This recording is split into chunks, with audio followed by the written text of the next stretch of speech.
Hello friends, आप सभी का बहुत बहुत स्वागत है अभी के इस वीडियो में। अगर आप है बिहार में नियोजित शिक्षक और तैयारी कर रहे हैं सक्षमता परीक्षा की राज्यकर्मी बनने के लिए, तो आप सभी के लिए उसी क्रम में मैं आप लोगों के लिए हिंदी का पेपर लेकर के आ चुका हूं, जिसमें से आप लोग को 25 ऑब्जेक्टिव अभी के इस वीडियो में हम लोग बताने वाले हैं, जो कि एक तरह से मॉक टेस्ट होने वाला है। इसमें से आप लोग कमेंट करिएगा कि आपको इसमें से कितना आता है और किन किन क्वेश्चंस का आप लोग आंसर जानते हैं। साथ ही साथ आप लोग हमारे व्हाट्सएप ग्रुप से जुड़िएगा, जिसका लिंक आपको डिस्क्रिप्शन बॉक्स में मिल जाएगा। और वहाँ पे आप लोग को जुड़ने से फ़ायदा क्या होगा कि मैं जो जो भी क्लास कराऊंगा उसका यहाँ पे आपको क्वेश्चन मिल सकता है। साथ ही साथ प्रत्येक दिन जो रात 8 बजे आप लोग का यहाँ पे क्लास चलता है, और रात 8 बजे या आज 7:30 बजे ही मैं आप लोगों से जुड़ूंगा, तो उसका जितना भी आपका पीडीएफ वगैरह होगा, आंसर होगा, सारा कुछ आप लोग को उसी ग्रुप में मिलेगा। साथ ही साथ वहाँ पे हम लोग सक्षमता परीक्षा से रिलेटेड और भी कुछ चीज़ें स्टार्ट करने वाले हैं। तो चलिए, सबसे पहले हम लोग हिंदी के यहाँ पे मॉक टेस्ट वाले 25 ऑब्जेक्टिव क्वेश्चंस को देखने वाले हैं। और चूंकि यह परीक्षा 30 दिन के अंदर ही होना है, तो इसलिए आप लोग को जल्दी जल्दी तैयारी करना होगा। तो चलिए शुरू कर लेते हैं वीडियो। यहाँ पे आप लोग देख सकते हैं वस्तुनिष्ठ प्रश्न ऑब्जेक्टिव क्वेश्चन है। पहला क्वेश्चन है, ध्वनि किसे कहते हैं? ऑप्शन ए है स्वर को, ऑप्शन नंबर बी है बोली को, ऑप्शन नंबर सी है भाषा की लघुत्तम इकाई को, और ऑप्शन नंबर डी है गूंज को। इसका क्या ऑप्शन सही होगा आप लोग कमेंट करके बताइए। और वैसे इसका जो सही आंसर हो जाएगा आपका ऑप्शन नंबर सी हो जाएगा। चलिए नेक्स्ट है अगला, यहाँ पर निम्नलिखित अक्षरों में कौन व्यंजन है? तो यहाँ पे देख लीजिए, अ है, उ है, छोटी ई है और च है। तो यहाँ पे ये जो तीनों आपको दिया गया है, ये सभी आपका यहाँ पे स्वर है, और ऑप्शन नंबर डी इसका बिल्कुल सही आंसर होगा। च जो है वो आप लोग का व्यंजन है। तो चलिए आगे हम लोग देखेंगे तीसरा नंबर सवाल की ओर।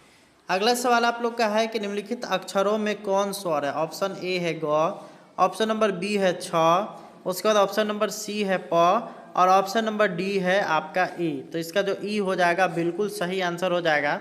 अगला सवाल हम लोग देखेंगे, तो नागरी वर्णमाला में कितने अक्षर है? अभी जो हम लोग नागरी वर्णमाला पढ़ते हैं, जिसमें क ख ग घ है लिखा हुआ, तो उसमें कितने अक्षर हैं?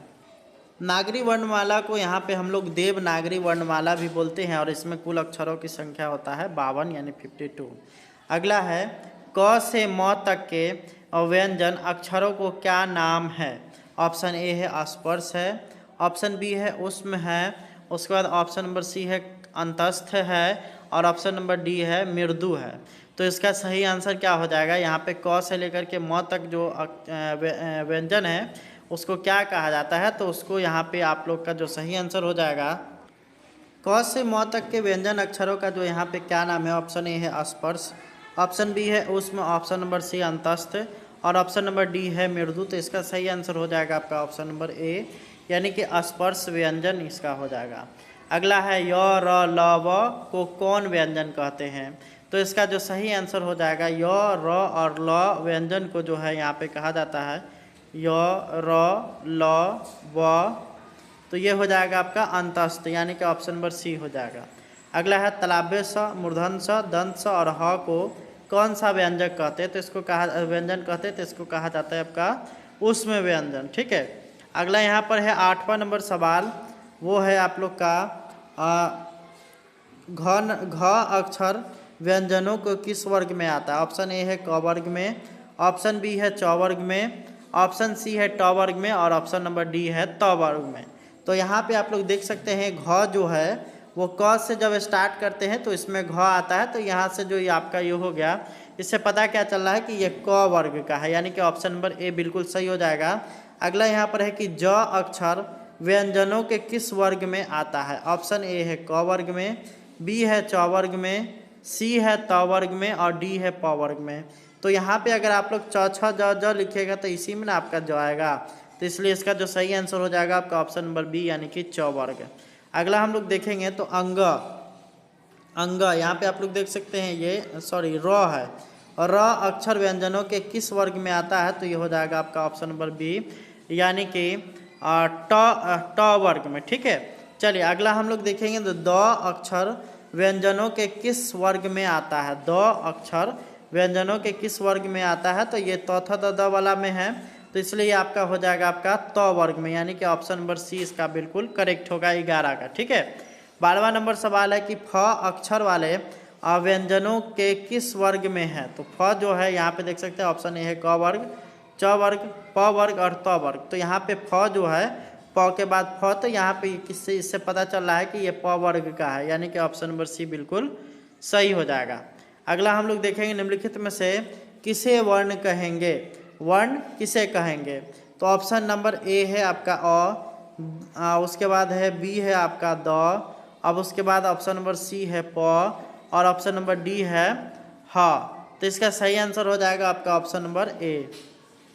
चलिए अगला हम लोग देखेंगे तो प्रत्येक व्यंजन वर्ग के पांचवें अक्षर को क्या कहते हैं? ऑप्शन ए है स्वर, ऑप्शन नंबर बी है अनुनासिक, ऑप्शन नंबर सी है विसर्ग और ऑप्शन नंबर डी है हल। तो हर एक वर्ग का जो पांचवा अक्षर होता है वो अनुनासिक होता है, यानी कि ऑप्शन नंबर बी इसका बिल्कुल सही हो जाएगा। अगला यहाँ पर है निम्नलिखित में से अनुनासिक का चिन्ह कौन है? तो अनुनासिक का जो चिन्ह होता है वो यहाँ पर होता है आपका ऑप्शन नंबर डी हो जाएगा। ठीक है, अगला यहाँ पर अगला सवाल है कि क ध्वनि का उच्चारण स्थान क्या है? ऑप्शन नंबर क ध्वनि का उच्चारण स्थान क्या है? नीचे दिए गए उच्चारण स्थानों को से सही चुन करके सही उच्चारण स्थान को चुनिए। ऑप्शन ए है दंत, ऑप्शन नंबर बी है कंठ, ऑप्शन नंबर सी है तालु और ऑप्शन नंबर डी है ओष्ठ। यहाँ पे बताना है कि क वर्ग का जो उच्चारण कहाँ से होता है? तो सभी इसका होता है कंठ से। आप लोग ट्राई भी कर सकते हैं, क बोल करके देखिए, ख बोल करके देखिए, ग बोल करके देखिए, तो पता चलेगा कि कंठ से आवाज़ आ रहा है। नेक्स्ट है आप लोग का ख ध्वनि का उच्चारण स्थान क्या है? तो जब क वर्ग का है कंठ, तो यहाँ पे ख का भी आपका हो जाएगा कंठ ही, यानी कि आपका ऑप्शन नंबर ए बिल्कुल सही हो जाएगा। अब यहाँ पे देखिए अ ध्वनि का उच्चारण स्थान क्या है? तो अ भी आपका कहाँ से निकल करके आ रहा है? तो ये भी आपका कंठ से निकल करके आ रहा है, यानी कि ऑप्शन नंबर ए बिल्कुल इसका सही हो जाएगा। 19वां नंबर सवाल हम लोग देखेंगे तो ट ध्वनि का उच्चारण स्थान क्या है? ट तो यहाँ पे ट जो है आपका यहाँ पे ऑप्शन नंबर सी हो जाएगा, मूर्धा से इसका जो है उच्चारण स्थान है ना।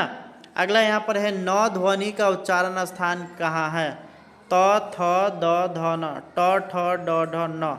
तो ये भी आपका हो जाएगा आपका ऑप्शन नंबर सी, यानी कि मूर्धा से। ठीक है, अगला है त ध्वनि का उच्चारण स्थान क्या है? तो ये हो जाएगा आपका ऑप्शन नंबर बी, यानी कि दंत से त ध्वनि का उच्चारण स्थान होता है।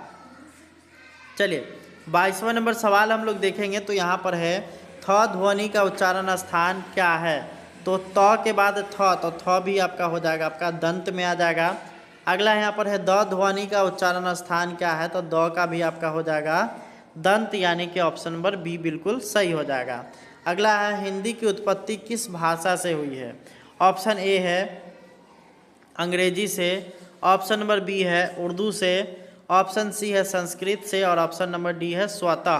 तो इसका जो सही आंसर हो जाएगा हिंदी का जो है उत्पत्ति ऐसा कहा जाता है कि संस्कृत भाषा से हुई है, तो इसलिए आपका ऑप्शन नंबर सी बिल्कुल सही हो जाएगा। अगला यहाँ पर है न ध्वनि का उच्चारण स्थान क्या है? तो इसका जो सही आंसर हो जाएगा ऑप्शन नंबर डी नासिका, इसका हो जाएगा न, ये आपका वहाँ उसमें आ गया। तो हम लोगों ने 25 क्वेश्चन की बात की थी और 25 क्वेश्चन हम लोगों ने कर लिया है।